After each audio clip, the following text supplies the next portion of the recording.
waxaa maanta si rasmi ah magaalada Kismaayo ee xarunta maamulka Jubbaland looga furay kaydkii qasnadaha ee bangiga magaalada Kismaayo.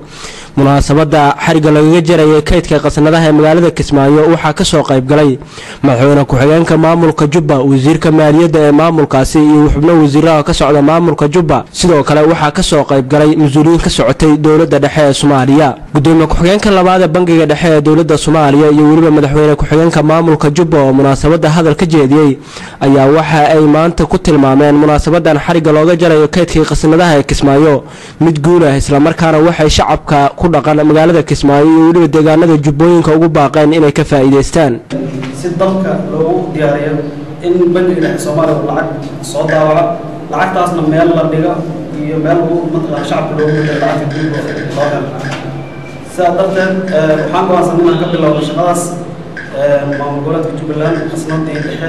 bangiga uu furaha laba arrimood baa socodka kuwaad waa in qasnadaha hagaajino waxaan xariga ka jarnay qasnadii dhexe bangiga dhexe ee Jubbaland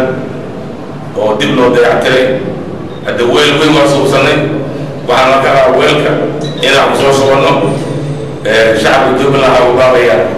kaydka oo loo suubiyey hay'adaha caalamiga waxaan ugu baaqayaa inay bangiga dhexe la soo xariraan waxaa loo lacag u saabsan wasaaradda maaliyadda. gabagabadii ayaa waxaa munaasabadan hadal ka jeediyay wasiirka maaliyadda ee maamulka Jubba. tilaabooyinkii ugu muhiimsanaa qaadnay bangiga taaganahay iyo qayb ka mid ah qasnadii bangiga runtii ilaahaan u mahadcelinaynaa kadib runtii mas'uuliyiinta ka socota bangiga dhexe waxaan is leenahay howl muhiim ah Jubbaland u qabteen waan ku amaanaynaa insha Allah taala وانا حق إني كتبت عن هولان هولا بدنا نفرد إني قبض دونا سكولي ونوم دعنا ونسود وينا ونكفر أحسن هاي. أحمد عمر شغنور